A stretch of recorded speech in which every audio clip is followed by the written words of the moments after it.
Hello, just thought I'd do another little video for you. I've just got a connection train into Leeds station and I'm going down to the prion clinic. Exactly a month since I did the sponsored walk. Excuse me. And I'm just waiting to catch the King's Cross train. Get off at King's Cross around about 1 o'clock. And then I've got to find my way to the hotel supplied for me. And then this afternoon at 3 o'clock I've got to wait for my nurse Kirsty outside the where is it now? Great Ormond Street. And I'll go for a lumbar puncture. I requested that I have the lumbar puncture first because last time I came down it was a bit of a nightmare. It's about 45 minutes MRI scan, but I got stuck in the machine. It was like being in a torpedo tube. So we had to run it all again, so it ended up being now we're in there for 90 minutes. And I'd had the lumbar puncture before, so it wasn't very pleasant, but anyway. I'm doing that tomorrow, the MRI scan and everything else. It's all to make sure that I'm okay and see if there's any traces of CJD, basically because I'm on the at risk. So this is what they do for me every year. So I'll see what I can video and from there. So I'll get some snippets. Some of it's very sort of sensitive sort of stuff, so I can't video everything. So I'll just probably report in and tell you what happened or before what's going to happen and things like that. I'll see what I can get away with and see what pictures I can get for you. So anyway, so I'm just sort of looking around as well, so catching my eye. Unfortunately, I'm a bit like that, making sure my spatial awareness is a bit. Oh God, I'm terrible.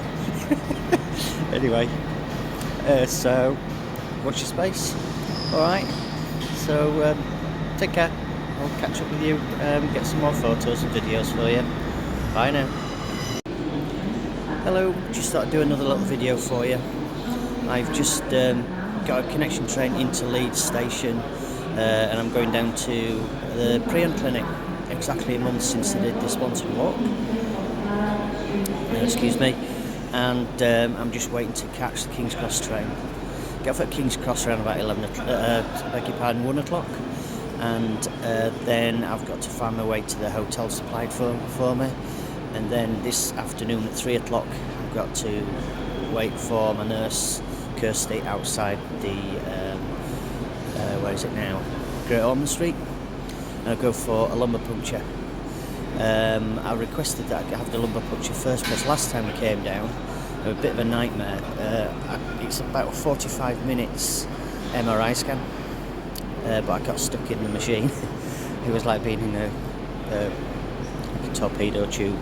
So we had to run it all again, so it ended up being now we're in there for 90 minutes. And I'd had the lumbar puncture before, so it wasn't very pleasant, but anyway. I'm doing that tomorrow, the MRI scan and everything else. It's all to make sure that I'm okay and see if there's any traces of CJD, basically because I'm on the at risk. So this is what they do for me every year. So I'll see what I can video and from there. So I'll get some snippets. Some of it's very sort of sensitive sort of stuff, so I can't video everything. So I'll just probably report in and tell you what happened or before what's going to happen and things like that.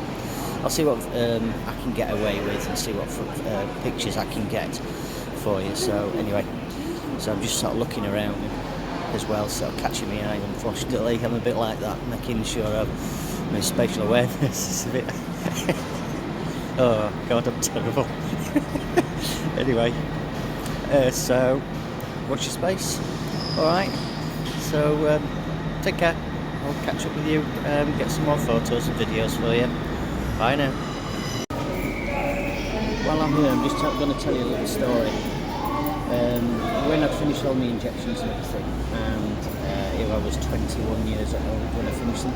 So I started when I was, I think you probably know the story, but anyway, started the injections when I was 11, finished the injections when I was 21. Did quite a few injections.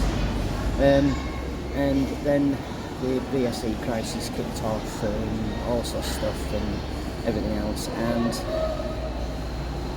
years went past, and eventually I wondered if I could claim for liable, for being liable and stuff like that. Well, government and everything, excuse me. So I thought, right, I'll give it a go. I've got solicitors involved in it. So it all went to court, it all got pretty heavy, and we went from there. We had to get a character sort of reference. I had to have sort of how it affected me and things like that. So I had an appointment with a psychologist down in London, and the date came, and we had to get a train down to London, and it was me and my mum, and we got the train in the morning towards this station, Leeds. So just as we got into Leeds station, we got off the train as normal, and we had to just double check to make sure that our train were on time to go down London King's Cross. Everything fine. So I thought, right, okay, we'll just go to the shop outside and get some within the station. It is in W.H. Smith's. At that time, it's still there now, W.H. Smith's, out near the entrance to the train station. What happened then was I was inside W.H. Smith's just having a look around, see if there's a magazine or whatever, just chilling. And everything went just chaos, absolute chaos. And everything, I thought I heard a bang, and everyone started running out, and the shutters started coming down on me at W.H. Smith's, and nearly got locked in. So I got bamboozled out and told to leave. Everyone were running into the centre of Leeds, and it turns out there was a bomb. Bomb went off from the train track, and it was on the same track as me and Mum had just come in on, and it was in one of the signal boxes, like a little grey box just inside full of electronics or whatever. So anyway, the bomb were in there. I'm just going to turn the video with the camera around so you can actually see where it is. This is right over the train tracks, like a skywalk as it were, so I'll just turn it around, pick up on 1 second. So the red building, right in the very middle there, that one, the train tracks run along, around slowly to the left hand side, and a bit round where that red building is, and then there was further around some lamp posts, I believe, and it was sort of, see them 3 lamp posts together? It was somewhere between the red building and then 3 lamp posts, and that's where the bomb was. Right next to the train track. So everyone was rushing out, and we ended up going into the centre of Leeds, and everything was closed down, so you couldn't get out, you couldn't get in, and he was mental, absolutely mental. So we had to phone up. This place down in London, and also the solicitors, and tell them what's happened. So we were all over the news, so we were stuck. So what happened in the end was that we tried to get up to the airport, East Bradford Airport, and we got the Heathrow flight down, and the person hung on for us, the psychologist, and we managed to make it. Absolutely bonkers, really bonkers. But I'll tell you another story. When I was 8 years old, we went down to Great Ormond Street to see the specialist about these injections, growth hormone injections. And I had to be admitted for the night and take tests and all sorts of stuff, what they do the magic. So I was in overnight, my mum was in the hotel. So anyway, I was in hospital, got out, and then I had another night in the hotel. Guess what? The IRA, again, bomb there when I was 8 years old, and we were in hotels a few, like lower down the street. So there was another bomb then. So really, someone was trying to tell me not to go ahead with these injections. But look where I am now.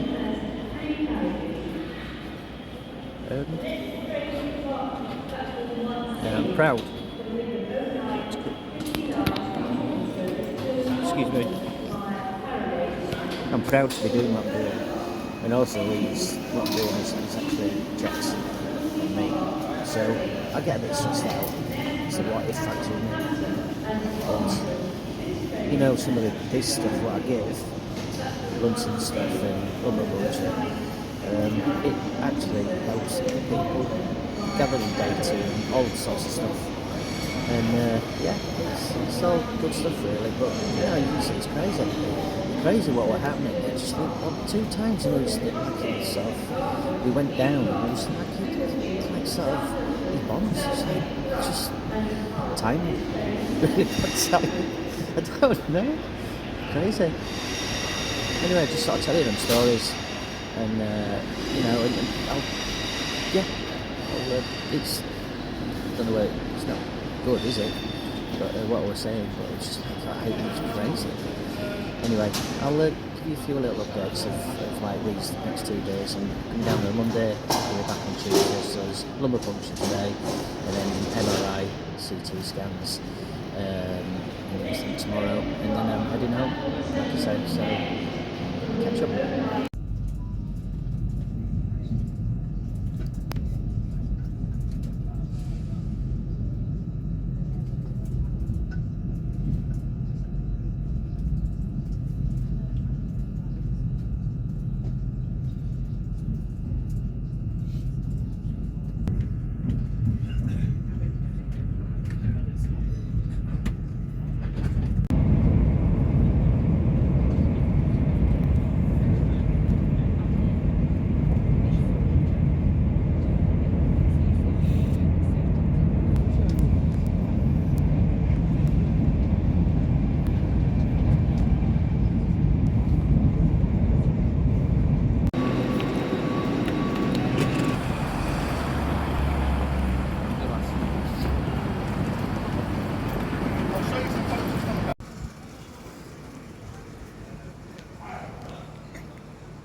Well, here I am again.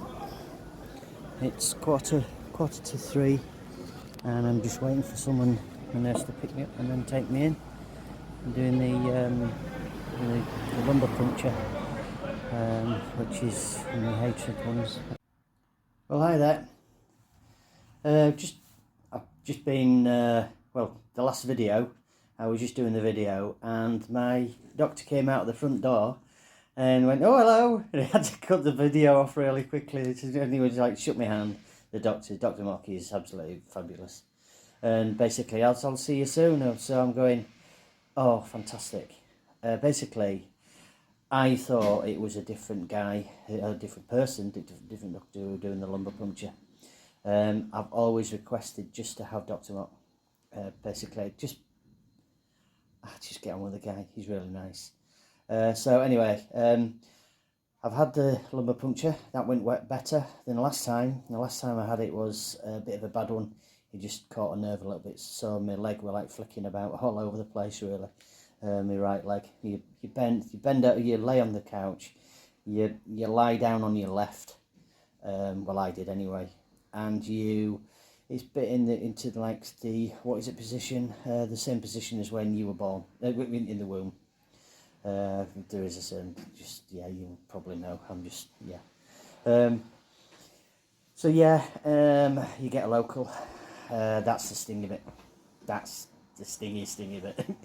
And then what happens is that he massages it in, and then next minute he gets the chat on, and I get on with him really well, talking about dogs, just thinking about subjects really, and it takes your mind right off it. And then before you know it, he's taking spinal fluid out your back, and you don't even realise. And we're having a conversation about my dogs, about Dale's Way walk, I've just done the sponsored walk, about the family meetings, what's happened, and with the CJD network support group, things what's gone on, things what's going to go on, things what I'm going to be doing in the future and everything. Before long, he's hardly, pulled it out and says, right, we're done.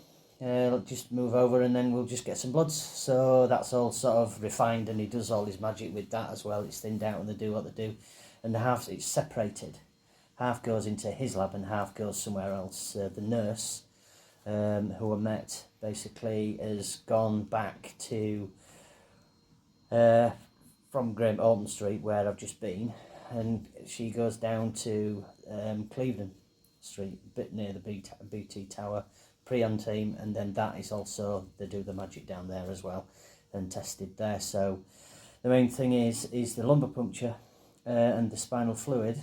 They will be testing, because I'm at risk, that nothing has changed, and it's the first test and the most positive test what they've found with the spinal fluid.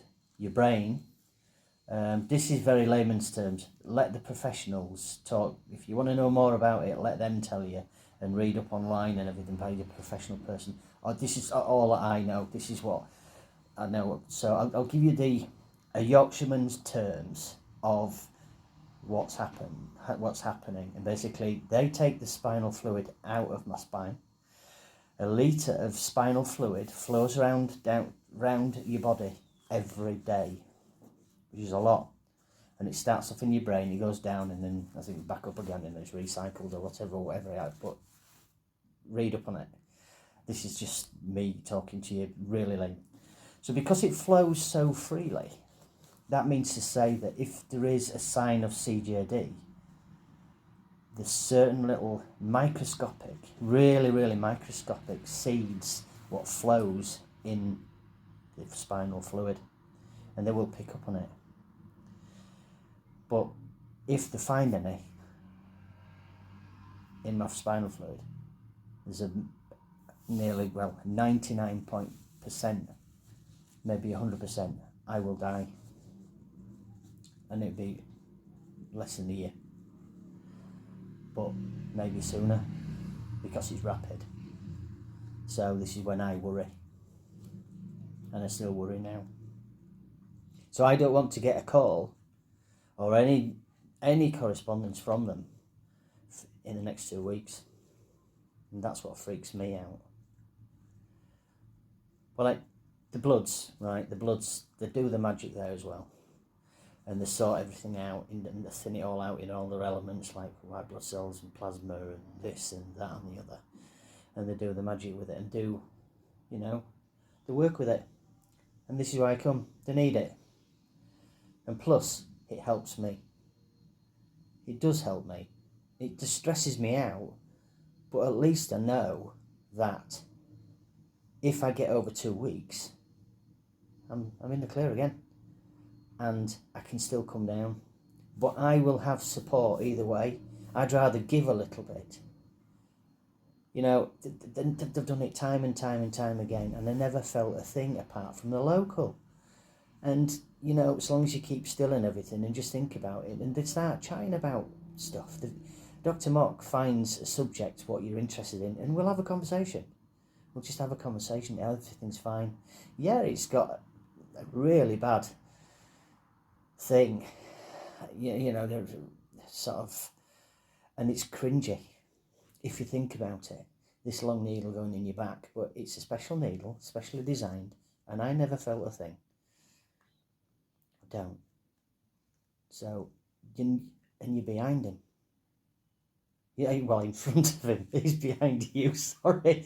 But you don't even feel it going. You're local, yes it does, that's smarts. But it's over, it's done.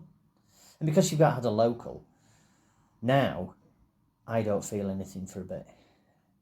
But the after effects of it, right, the after effects of it is the local wears off, which it will. Sometimes you get a headache. This is about my 5th time or 6th time, and I'll still carry on and come down and do it. If the need, I'll come down. I will. If I need it, I will. But when it goes off, sometimes if you get up quickly, you'll get a bit nauseous and backachy and a bit funny and a bit woozy. But you just got to be careful. Now, what I'm going to do now is I'm going to have a cup of coffee somewhere and have a glass of water, and then another glass of water, and then a bit more glass of water, and I've got to keep hydrated. So maybe coffee isn't the one, so I might just have tea actually. But anyway, but plenty of water. And they're always on call. If there's anything wrong, and if they have anything what's not quite right, I'll phone up. And generally, it'll happen just before they all go home at 5 o'clock, when the doctors go home or whatever. But there's someone on call. I've got a phone number, and they can phone them up. So anyway, that's that. I've just got a right little plaster on my arm, if you see it. And I've got one on my back, which I don't think I can video like this. I can't get it, I don't think. You might be able to zoom in, I don't know, can you? Oh, it's hard. That's it. I think you can see it. I've got some gum coming back, but he's wiped it all off. But anyway, there we are. Yeah. So I just thought I'd give you a little bit of an insight on that. So I'll sign off. I'm gonna go out and get a drink, like I say, and get some water and so on. So I've got a bottle of water in me pack what I came down with, so I'll have a bit now, flavoured water. But I'm gonna just enjoy my evening and don't worry about a thing. It's all good. So then I will catch up with you tomorrow, and with a meeting with a different nurse, and a nurse that I've known for a while, called Kirsty, and she is meeting me at 9 o'clock in the morning, and we'll do all the rest of the stuff what I do.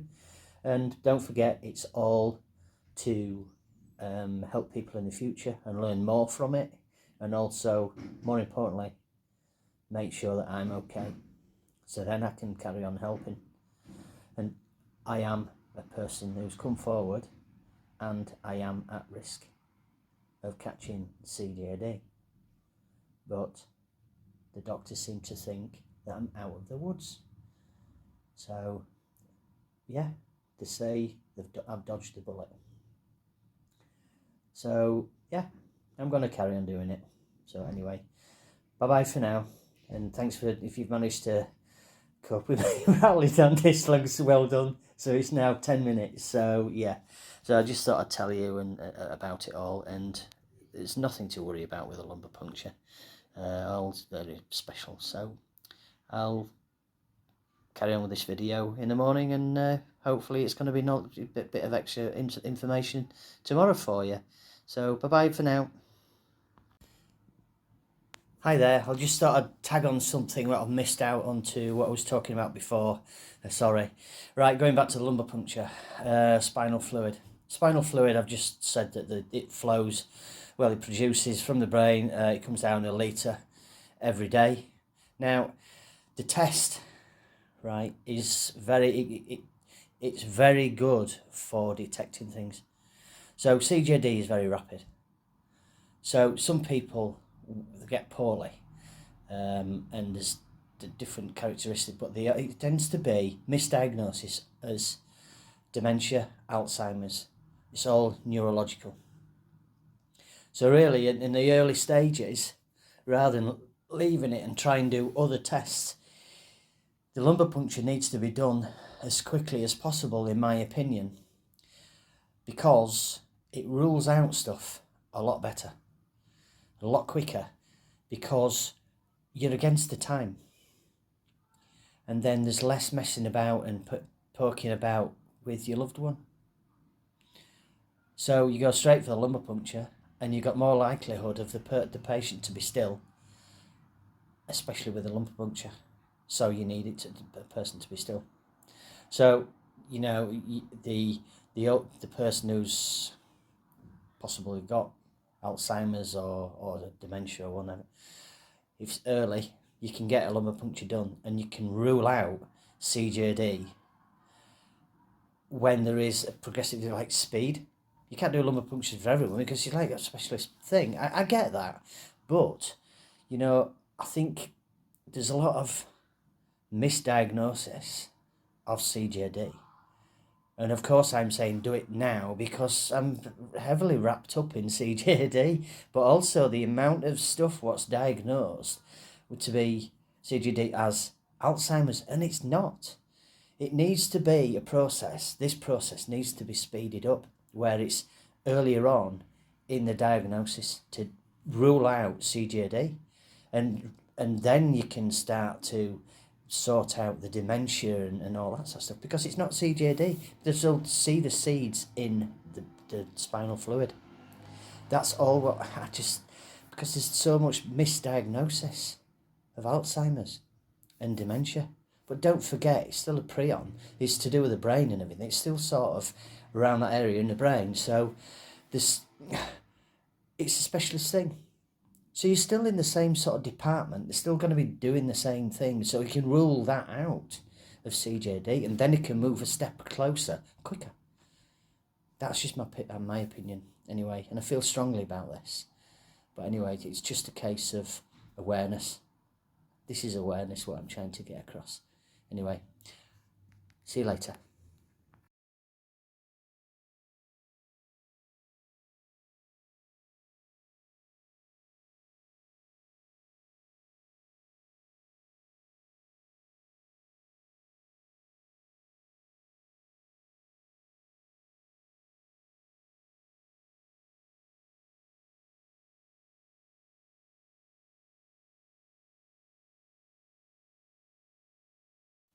Hello.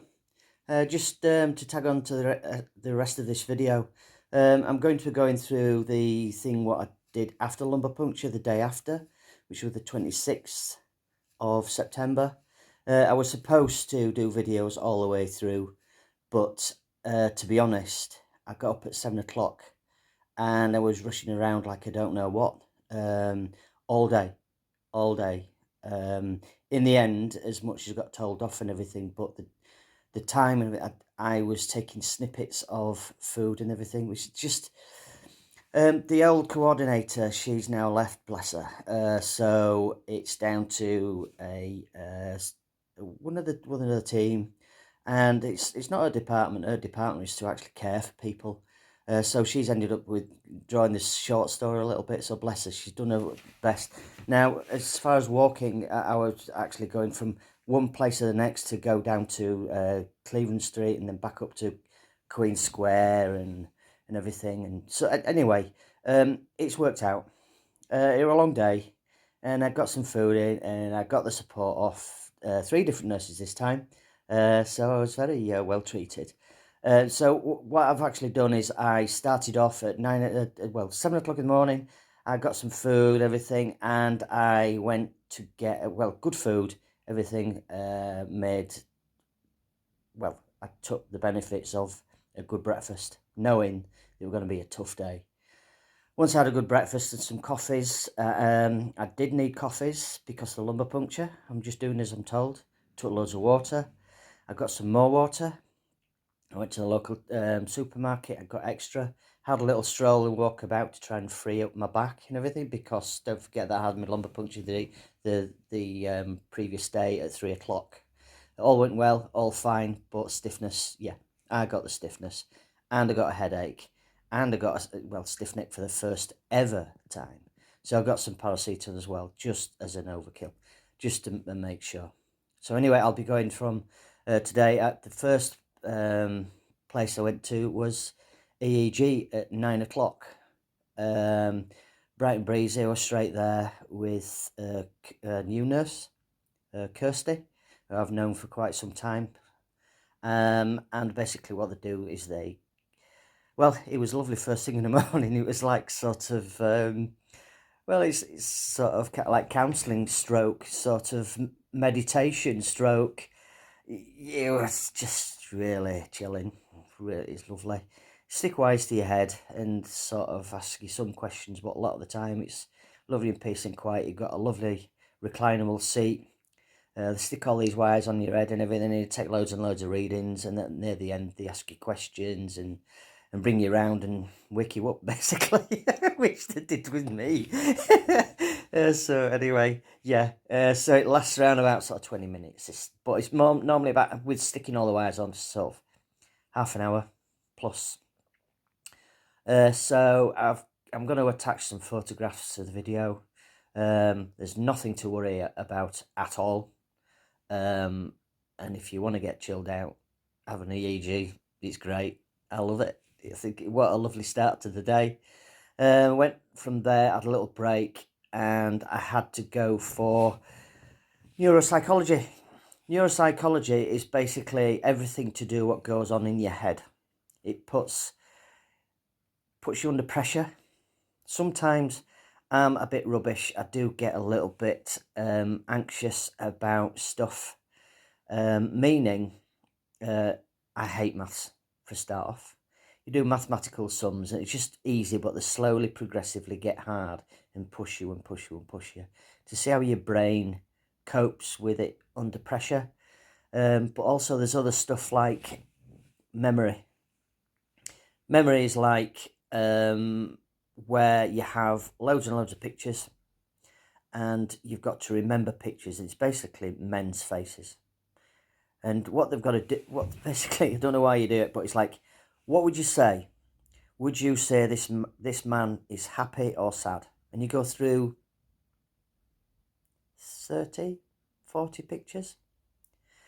But then what they'll do then is they'll put that away and then get 2 pictures.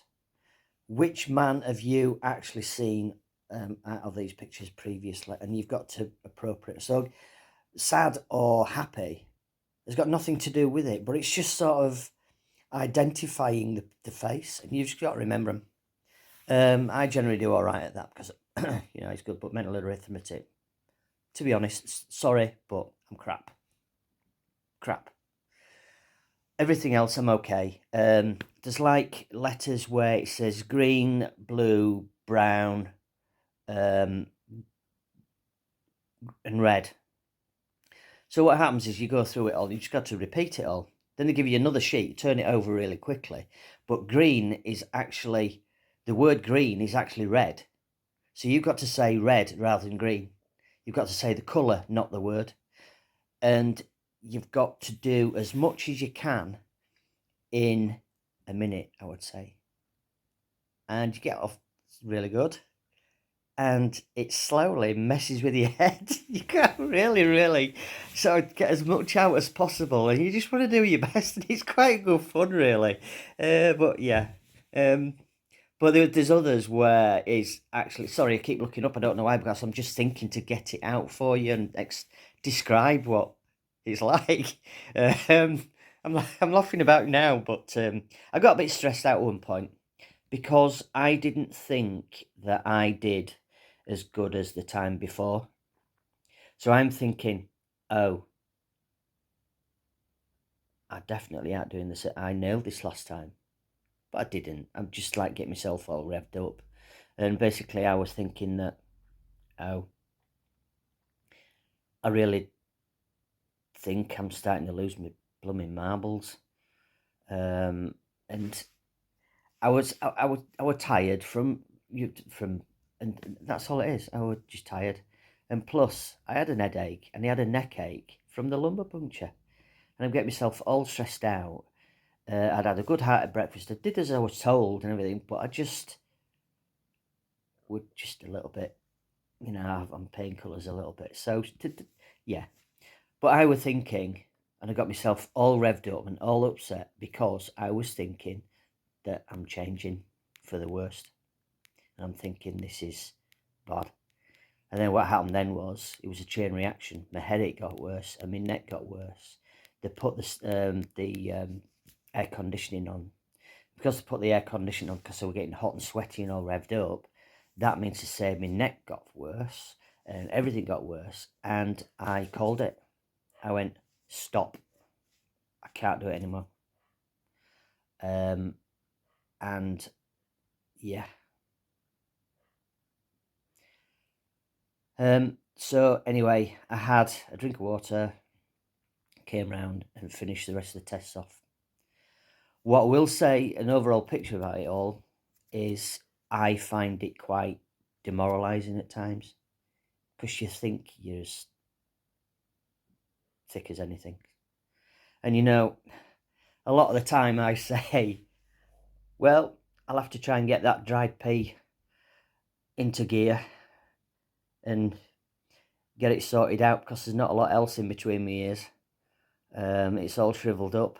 58-year-old and try and make a joke out of it and stuff. So, well, at least it isn't just fresh air. At least I can hear it rattling around in the middle somewhere.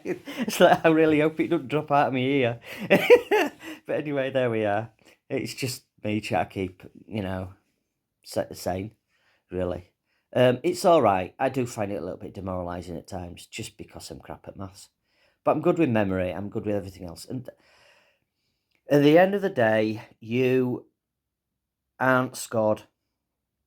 They score in a different way. They score as in your reaction of time, and your memory, how you're doing. And you're not out to get the best points. You're just out to, they take different readings, different figures, just because they need to know through time and your reactions how well you're doing in your computing. It's all to do with your brain. It's not how well you do. It's not like you're doing an exam. It's just sort of an exam where it's for your benefit. That's all it is. So everything's fine. But I got revved up. Anyway, yeah. So that is neuropsychology. Then I went from neuropsychology and I had a bit of a break. And I break.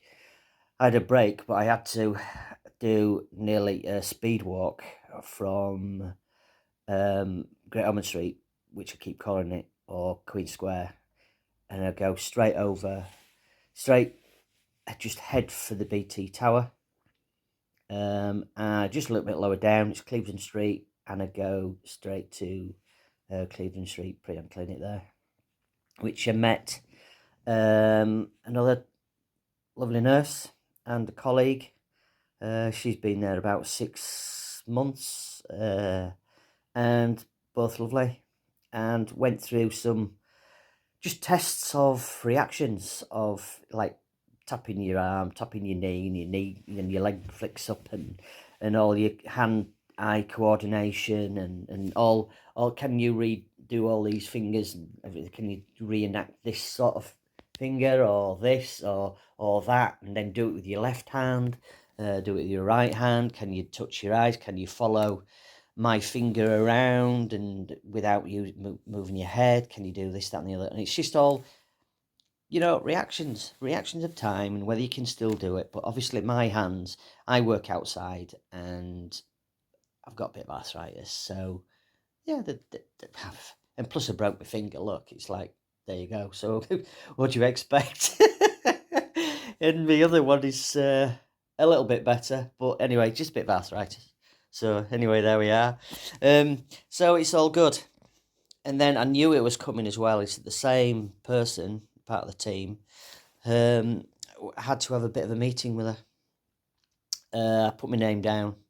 I was asked whether I would put my name down, whether I wanted to do it, and it's quite a very, very fresh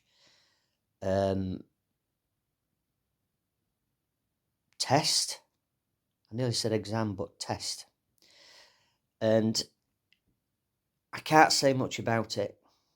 I can't say anything about it as yet, but I'm going to be part of the people who, because of my age, don't forget that CJD seems to happen between sort of 55 and 65, sporadic. And it'll be a good way, hopefully, still got to be tested. And I'm 58, and my situation. So I said, yeah, I'll do it. So it's a test what'll probably help with the earlier diagnosis of CJD before lumbar puncture. Possibly. I can't say anything about it. That's all I can say. But I've put my name down for it. And there is other people who have lost people to CJD and everything. They put their name down as well, so it won't just be me. But I have, because of my situation, and I went, yeah, why not? Whatever. So I was asked for my opinion of it. It was it were basically tasks all on PC. What you had to do and train your mind how to do the tasks. It's relatively simple, but the more you think about it, you're going, "Oh, this is gonna be quite hard, actually." Thinking, and I'm really good with pictures and really good with memory and stuff like mathematics. I just go, "Nah, I can't do that." Good with my hands, good with my memory, but mathematics, just get my phone and get my calculator out. But anyway, so yeah, that's all I'm going to say about that. That's all I can say. I can't say names. I can't say anything else like that. So I don't want to hinder anything in any way. But in the main things, I really hope that it's an even better test and less invasive tests to help an early diagnosis, early diagnosis of sporadic. Well, just CDD, but I'm saying sporadic. I think it'd be really good. So that's that. Excuse me, that's that. I got tongue-tied again. I'm good at it. Anyway, then I went from there and we were short time again. So I had to run with the nurse, this colleague, who's only been here, lovely person. Had such a lovely chat about my life and about everything what's gone on, and very understanding, very good, got on well with them all. They know everything about me. Also, the sponsored walk, just give insight, hint, if you like to. Otherwise, go straight to the CJD network and just pop a pound in and do it straight there. I'm not bothered now. I'd love you to just donate a little bit, though. It always helps. So anyway, we started doing this sprint again, back over to Queen Square. Went in there and went for the MRI scanner. Stopped there with me. Thought I'd better have some more painkillers, and they were straight out. As soon as we sort of reported in, it took a minute, 2 minutes, and they were waiting for us. I didn't even have time to have a glass of water and some 2 paracetamol. He went, "All right, okay, did Mr. Richardson, blah, blah, blah," straight in. And then this nurse went.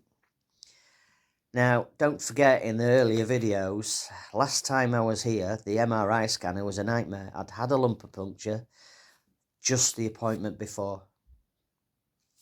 Last time as well, is I went into the MRI scanner, I went through the 45 minutes of all the tests, and there was a click. And I was counting them all down and thinking, I must be really nearly there. And I'm thinking, well, it's nearly time. I need to get the train home, but I need to get back to King's Cross. So anyway, the click happened, and I thought,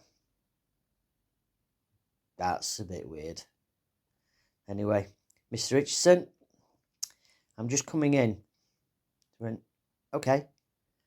So I thought, oh, must have finished. He went, we have a problem. I went, really? I thought I heard that click and I thought something wasn't quite right. She's, yeah, the whole system, right at the very end, is frozen. We've lost all the data. It's going, you are joking me, aren't you? I went, no, we're not. And plus you're in the middle of the system. I think we've got to leave you in there to get it all again. So being stuck in this MRI scanner, what's like just a torpedo tube and waiting to launch you out, I'm thinking, 45 minutes again.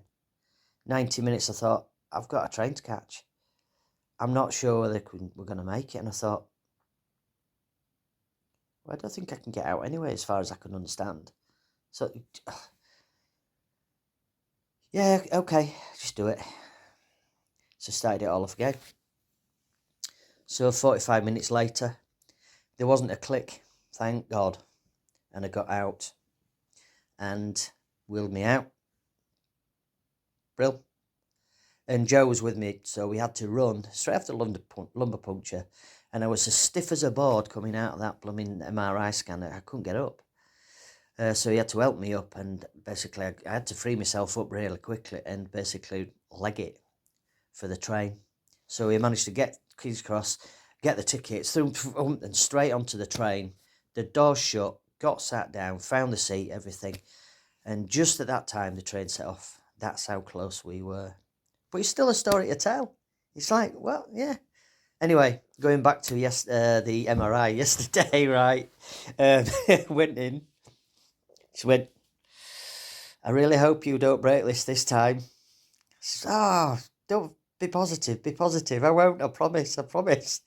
And he knew me. So I went in, slid me in, made sure everything were right, and wedged my head in this plastic thing, and just so I couldn't move my head and everything, just got it right, and yeah. So I went in, thought everything's fine.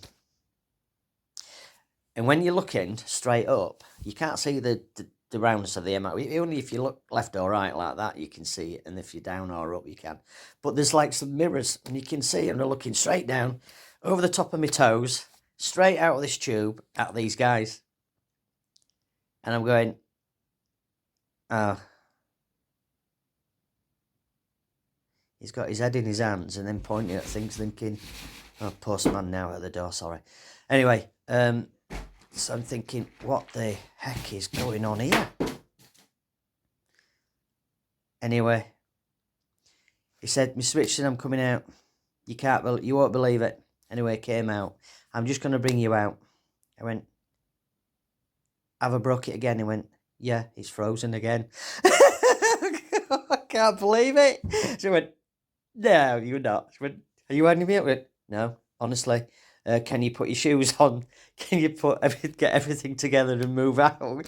So I had to go back into the waiting room. The nurse had gone.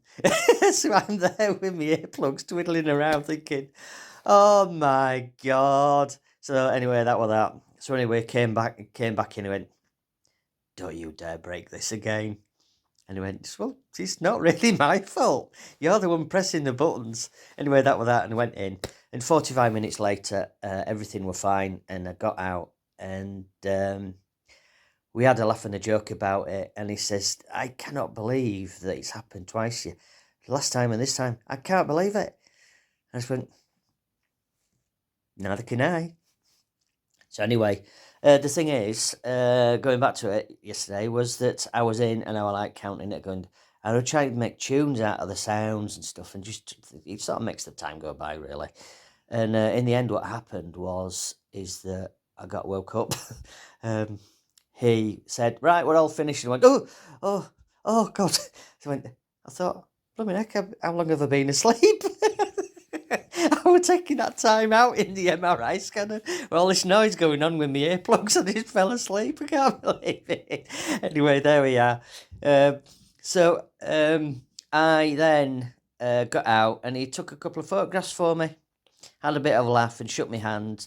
I wanted to know my YouTube channel, which is my CJD, as you know, because you're watching it. And don't forget to press the subscribe button and the bell. That's the first time I ever said it. And anyways, took these photographs, and I'll put that on. He took them from well on outside the door and zoomed into me while I was on the MRI scanner just at the side. So they're quite pretty good photographs, actually.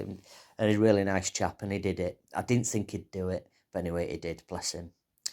So anyway, looked at my watch and I thought, oh, got plenty of time now. So I started sort of speed walking down to King's Cross. I thought at least I'm there and I can get something decent to eat, because I hadn't eaten anything all day apart from little biscuits and snippets and that. That's probably why I had an headache and everything, but I still had loads of water.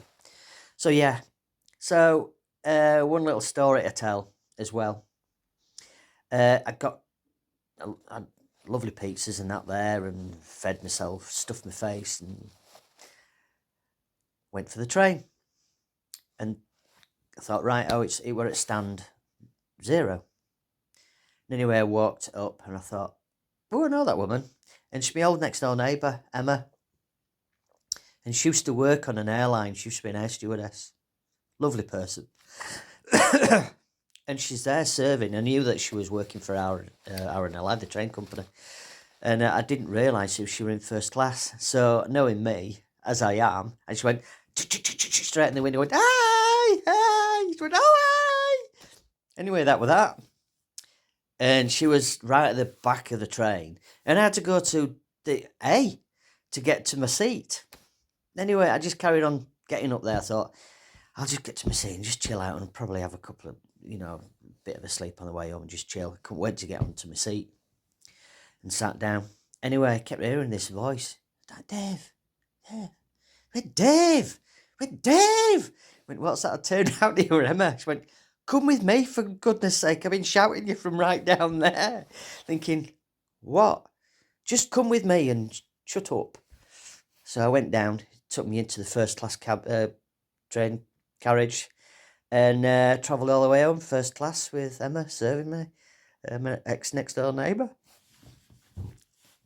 A few beers, and just chilling out, with a Leeds United football player behind me, and a few other nice people at the side of me who said, "Oh, it's a Leeds footballer behind you," and all that. I went, "Oh, really?" She went, "There's one problem.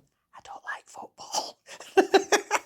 So anyway, Emma came out and sort of saying, "How are you?" and stuff. So managed to get a lovely photograph of her and stuff, and I proved it to Jo, that because she didn't believe me that I was in the first class carriage. She went, "Yeah, winding me up again, aren't you?" I went, "No, not at all. Here we are. Here's Emma."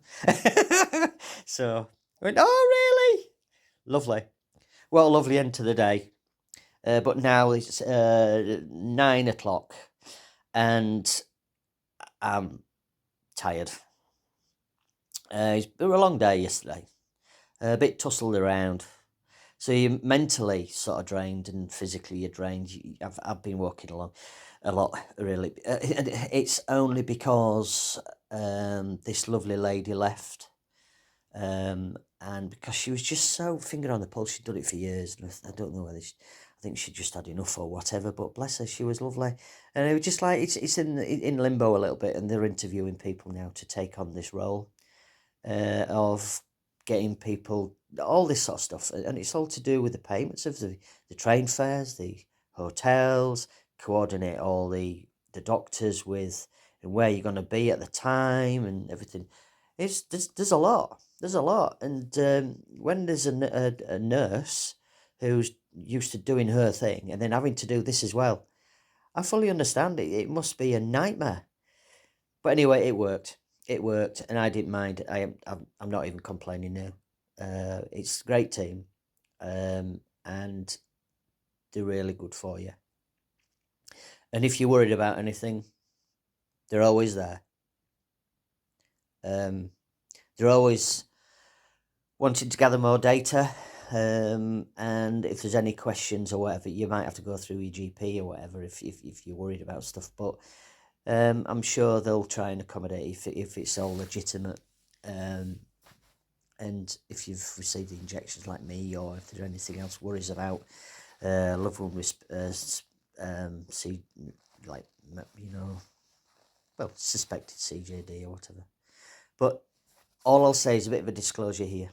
Everything what I say is just for very layman's terms. It's from a Yorkshire lad, and who's been put on in this situation, and I just say how it is. But there's no way am I a professional in any way, shape or form, and I trust them 100% because they know exactly what they're doing.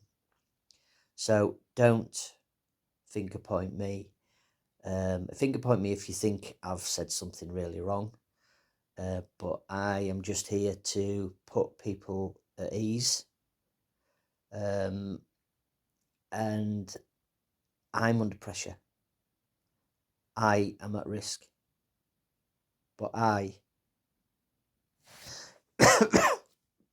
excuse me, I try to make a difference and put other people at ease if I can. I hope you know where I'm coming from, and I hope, I'm just trying to be as original as possible and put people at ease, and I send you my best wishes, and just trust in the professionals because they're really good. And CJD Network, if you've got connections with CJD or whatever, get on there. You get a lot of support from people in the same situation as losses of people with CJD, sporadic, generally. But there is the odd one where I seem to be, as far as I know, I'd love to meet other people, if there is other people, with the iatrogenic version, which I've had. I've had the human growth hormone injection. And then they were changed to synthetic afterwards. So I am in a unique position as well, where I've had it injected into me. There's other people who's had operations where like instruments have been contaminated with CJD, so there's potential there as well. So it's classed as iatrogenic, just the same as me. But anyway, I won't rattle on anymore. Hope you enjoy it, the video. I congratulate you that you managed to listen to me once again to the end, and I wish you send my best wishes to you all. Subscribe and hit the bell.